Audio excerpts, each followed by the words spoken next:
We have an official update from Adrian Wojnarowski regarding Fred VanVleet that could have an impact on his free agency this summer. Additionally, Scottie Barnes ended up winning the Rising Stars Challenge last night as Team POW took the W in the Rising Stars tournament. And looks like there's some movement happening in the Eastern Conference that could have a serious impact on some Toronto Raptors rivals as we make our push to hopefully get out of the play-in and into the playoffs. So lots of stuff to break down. Without further ado, before we jump into the first topic of discussion, we announced on last video, we are giving away tickets to the February 28th Raptors versus Bulls game in Toronto. So if you want those tickets, Cool Bets, they've been supporting the podcast over the past couple of months. Sign up for Cool Bet. There's a form you can fill out in the description. I'll also throw in the pinned comment.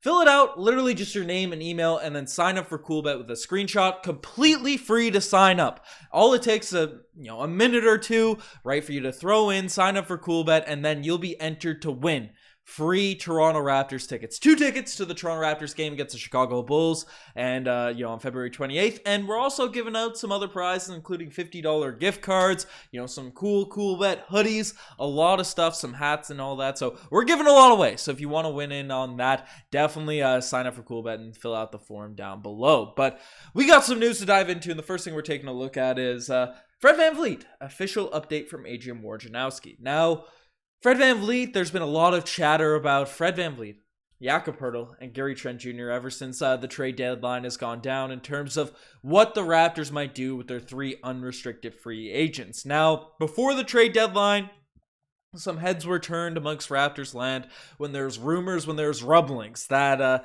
Freddie could end up signing with Clutch Sports, but yesterday we had a little Woj bomb go down that essentially made all of this official, indicating that the Toronto Raptors, Fred VanVleet, has new representation ahead of his possible summer free agency, as Clutch Sports has welcomed Fred VanVleet officially to their agency. Now, for people that might not be as familiar with all the agents around the NBA, Clutch Sports is the representatives that represent a couple of Toronto Raptors players, OG, Gary Trent Jr., and, they're Rich Paul, LeBron's friend. They run the organization, and they've represented a lot of players, and they usually end up getting their guys some bags, or if they are looking to change scenery or move out of the team that they're currently in, they can sign with Clutch Sports and then end up on the Lakers in a couple weeks, it feels like. I'm over-exaggerating there, but they do have a reputation for shaking things up with their clients and all that. And now with Fred VanVleet's impending free agency, Gary Trent Jr. also with Clutch Sports, a free agent potentially this summer, people are wondering if the bags are going to come in heavy for Fred VanVleet. Now, Fred is a guy that this season, I think has been putting up some pretty solid stats. He's been inconsistent, but 20 points per game, 7 assists, right? The 3-point percentage is steadily climbing at 34% right now, close to 40% from the field, 1.6 steals a night. The on-ball defense hasn't been as strong as it has in years past, but he's definitely putting up numbers that will get him paid a certain extent. Now, what that value may be is a true question, because he turned down, he said he didn't turn it down, he wasn't formally offered, but the Raptors organization as well as Fred VanVleet mutually agreed that it makes more sense for him to enter unrestricted free agency this summer rather than signing an extension that would pay him, roughly $30 million annually, because he thinks he can get more, that $30 to $35 million range this offseason. So he didn't accept that deal, but the numbers haven't been bad. Fred VanVleet was an all-star last season. His numbers aren't that far off of his all-star campaign. So Fred's of the opinion, and all the reports have come out, that he expects that bag, and signing with Clutch Sports does indicate he's trying to get as much money as possible, right? Because agents that have a lot of high-profile clients have a lot of leverage amongst general managers and front office people around the NBA. So if you do wrong by Fred, then the agents might be less likely to send their players to your team, this, that, and whatever. But Fred VanVleet, right, turned down that contract. Raptors fans don't seem that excited, that enchanted with giving Fred VanVleet a contract bigger than that sort of value, but that seems to be the market value. But then again, the trade deadline came around, and Fred VanVleet, teams didn't want to acquire this guy. The Clippers turned down Terrence Mann and a pick for Fred VanVleet, a guy that was an all-star just last season.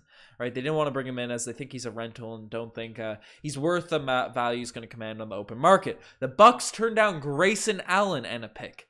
right? They wouldn't even be doing that. Or the Raptors, yet we're asking for that return for Fred VanVleet. So the value, he doesn't seem that valued out there in the open market. And if no other team wants to give him a big contract, then maybe the Raptors can be a little bit lesser. But then you look at point guards that Clutch has also represented in the past, such as John Wall, which is one of the biggest contracts in NBA history and also one of the biggest duds. But, the Supermax there that John Wall received.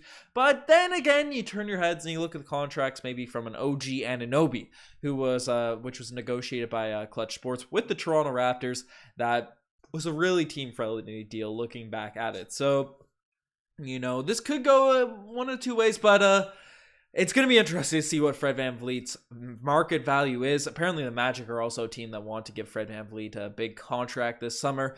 But so we'll figure out if he gets offered a big bag that the Toronto Raptors will have to match, or if they let him walk for nothing, or we can get him around a deal that might even be less than the sort of extension that Fred VanVleet didn't pursue this season. So let me know what you guys think about potentially re-signing Fred VanVleet, what sort of dollar value you'd like to see. But the next thing we're taking a look at is Scottie Barnes wins a Rising Stars game. Now, Scottie Barnes was selected for the Rising Stars Challenge. There's a couple games. There's a little tournament that going on. They switched the format, so now they play it's almost like a pickup game. Most people play, in Newfoundland, we played at 11, then you rotate games. You might switch up the teams, get stuff rocking.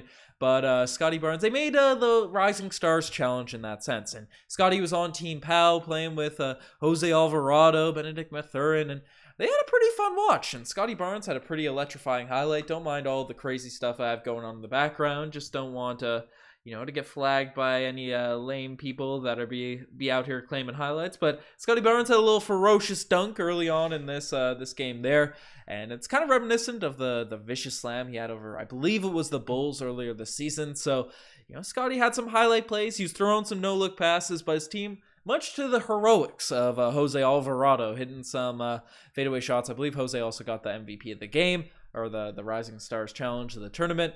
They ended up getting the W. So Scottie Barnes, he's a winner through and through. And just from all the highlights, the interviews and stuff, Scottie just seems like the prototypical guy that would thrive in an all-star weekend. And I imagine he's going to make a lot of all-star teams in the future. So, it's nice to see him around all the big names. Sure, the younger guys, but Scottie, I like seeing him get some W's, playing well, doing his thing out there. And it's also interesting to see some of the younger G League guys now incorporated into the Rising Stars Challenge. Guys like Scoot that we don't get to see, but we hear their names a lot going.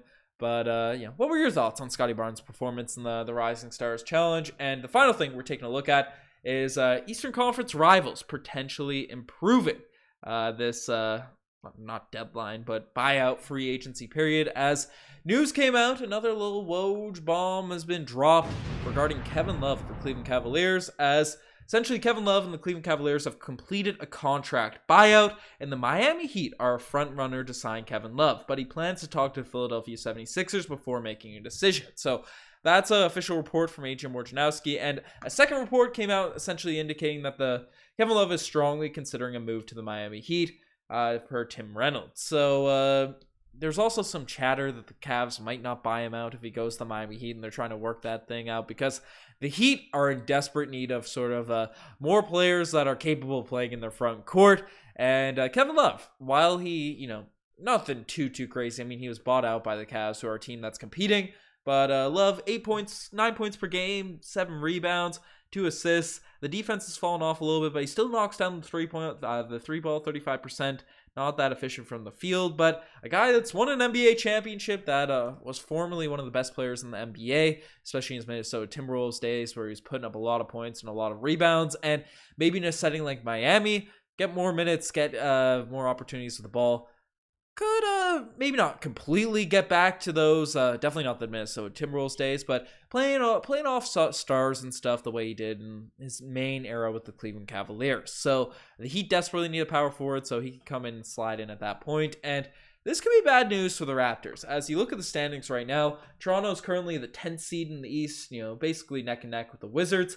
But the seed that you want to get to is to get out of the play-in tournament, and that puts you at 6. So you look at the Hawks, who are currently a game. Let's see. a game ahead of us, so we can easily get to 8. But the 2 teams that we really need to jump, or 2 of the 3 teams that we really need to jump to sort of make that push in the Eastern Conference, is the Miami Heat, Brooklyn Nets, or New York Knicks, who maybe the Nets will start losing games without KD, Kyrie Irving happening, and the Knicks have been inconsistent in recent seasons, and the Miami Heat are a squad that have underachieved this year but have been better as of late. And if they acquire Kevin Love, they might be making a push. So we'll see what ends up happening. And the Sixers, if they do end up landing him, obviously we played the Sixers in the playoffs last year, but add some floor spacing to a team with Joel Embiid is always a plus.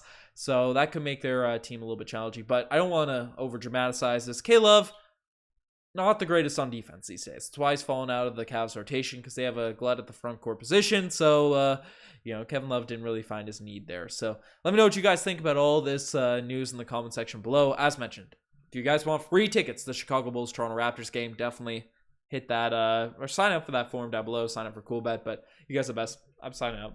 Cheers.